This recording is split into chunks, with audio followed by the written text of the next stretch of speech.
Il-Kummissarju għall-Standards fil-ħajja pubblika għandu qudiemu 27 ilment jew talba l-investigazzjoni.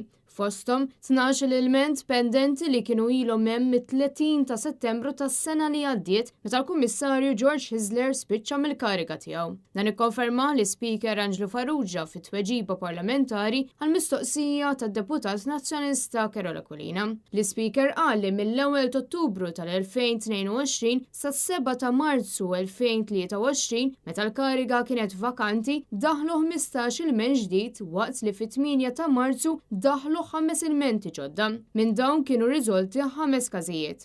Mis-27 ilment li hemm pendenti quddiem il-Kummissarju Joseph Azzopardi 12 huma taħt investigazzjoni u 15 huma fl-istadju ta' konsiderazzjoni preliminari.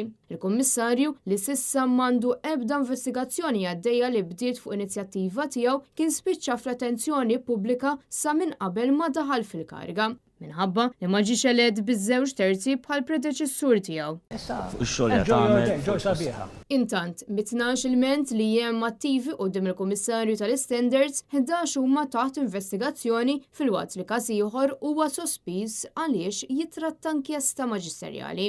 B'mod ġenerali l-ilmenti jitrattaw emil ta' stqarrijiet pubbliċi jew risposti għal domandi parlamentari li ma jikkorrispondux mal-verità. Imġiba ħażina marbuta ma' dikjarazzjonijiet tat-taxxa jew tal-assi, abbuż minn riżorsi jew beni pubbliċi, nuqqas ta' konformità mal-liġi dwar permessi ta' żvilupp, abbuż mill-kariga jew abbuż ta' poter, nepotiżmu u każijiet ta' konflitt ta' interess.